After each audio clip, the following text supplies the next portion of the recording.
Anytime I'm cutting long boards at the table saw, I like having the peace of mind of having an outfeed table on the back side to support the workpiece as I finish the cut. There's a few benefits here. One is that I don't have to keep a death grip on the workpiece holding it down on the table. And the workpiece isn't going to fall off the end of the table where it could get dinged up and damaged. It's also going to lead to a safer and more accurate cut. But you can use it for more than just hardwood boards. I even find it handy to use when I'm cutting plywood panels down to size. The wide surface of this table supports the workpiece and provides support for the offcut as well. Now let me get this stuff cleared away here and I can talk a little bit more about some of the features and benefits of this outfeed table.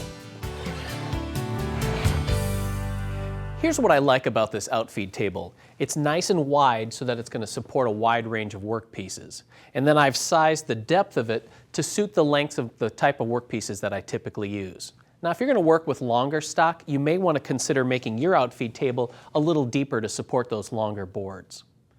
Now I've also covered this outfeed table with plastic laminate, and this gives it a durable, smooth sliding surface that's going to last for years. In the top of the outfeed table are some wide dados, and they line up with the miter gauge slots in your table saw. So whether you're cross-cutting with your miter gauge or using a jig that has a runner on it, like a cross-cut sled for example, you can still leave your outfeed table on the saw. I want to point out a few of the details underneath the top of this outfeed table, and that starts with how this table is set up and attached to your saw. For starters, there's a pair of hardwood cleats on the bottom side, and that hooks over a hardwood rail that's attached to the rear fence rail on this particular table saw. On the other end of the table, there are hardwood legs that have adjustable levelers on the bottom, and that's going to account for any uneven shop floors that you might have. Now, as handy as this outfeed table is, chances are you're going to leave it attached to your saw most of the time. But if you do need to get a little more floor space in your shop, what you can do is simply unhook the outfeed table and it folds up. That's because this leg assembly is hinged to the tabletop with a pair of utility hinges here. Now you can store it out of the way and it's not going to take up a lot of space. And frankly, one of the best benefits of this project is that it's pretty much an afternoon project. So I'm going to go over to the bench and we'll talk about what it takes to size the parts and get these things ready and attached to the table so that it can be mounted to your saw. Now building this outfeed table actually goes pretty quickly, and in fact you can start by pretty much cutting all of your parts to the right size. And I've done that with the top of the outfeed table. The only other detail that I've added is to soften and ease those outer corners, makes them a little bit more comfortable so you're less likely to bump into them in your shop. Now, like I said before, I'm going to cover the top of the outfeed table with some plastic laminate. Now, the best way that I found to do that is to use contact cement, and I actually like to use spray contact cement. There's not a lot of fumes, and it dries really quickly so you can get on with the project. Now, in order for this to work, you're going to apply a coat of contact cement to both the plywood panel and to the underside of the laminate. Then once that's dry, you can stick them together. Now, rather than trying to have to get the parts exactly the right size, I cut the laminate so that it's a little bit bigger to give me a little wiggle room when I apply the laminate to the plywood. So let me get started here. You just want to apply a nice even coat.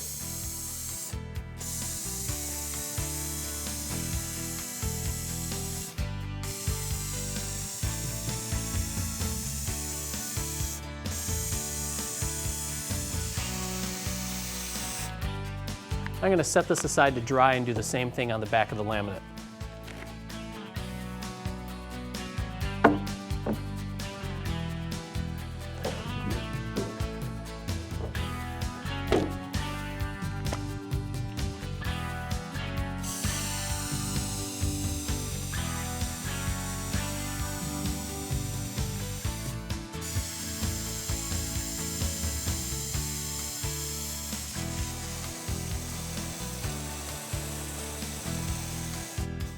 Now once the adhesive is dry to the touch, you're ready to apply the plastic laminate to the plywood panel. Now here's the thing though, once the adhesive touches the other adhesive, it's going to stick. So you've got to make sure that you get the alignment just right. And that's the reason why the plastic laminate is oversized. So what you're going to do is pick up the plastic laminate and center it over your panel and make sure that you have pieces overlapping each other. And then I'll start by pressing it down or letting it drop and touch in the middle, and then working my way out towards the ends. And then I can smooth it out with my hands. And then to get the best bond with the contact adhesive, I'm going to use a J roller. And it's got a hard rubber wheel and allows me to apply a lot of pressure. So I'll start in the middle and just work it out all the way around so that I get a nice even bond and press it down so that it's nice and flat. Now you want to be careful around the edges so that you don't roll over those edges and crack the laminate.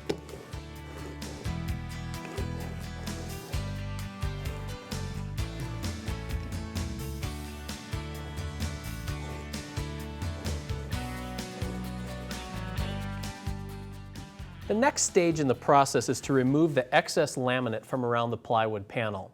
Now, a quick and easy way to do that is to use a handheld router equipped with a flush trim bit. Now, there's a bearing on the bottom of the flush trim bit, and that's going to follow along the edge of the plywood panel. The cutting edges on the bit will remove the excess laminate. When you're doing this, you want to move the router counterclockwise around the panel.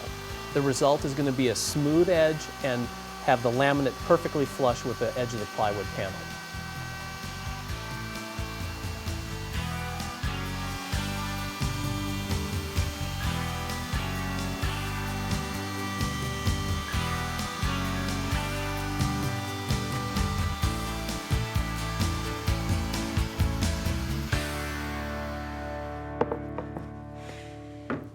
I'm at the table saw because I want to cut the dados in the top of the outfeed table that align with the miter gauge slots in the saw table.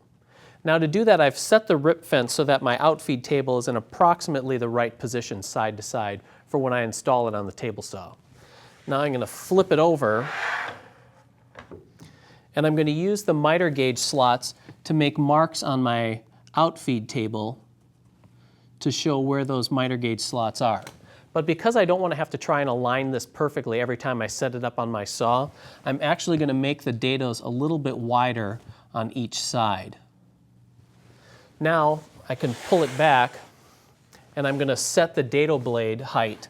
And when I do that, what I'm looking for is that the height of the dado blade is slightly higher than the depth of the miter gauge slot. Now I can use the marks on the outfeed table to set the rip fence to cut along one edge of the dado. And because this is such a wide dado, you're going to have to make this in a couple of passes. So once I get everything set here, I'll be able to make that cut. After making the first pass,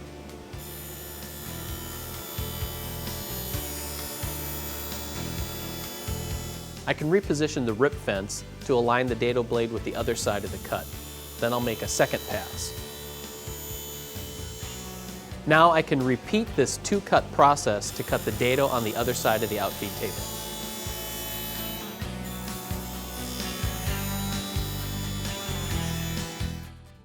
Next time, we'll build the folding base of the outfeed table.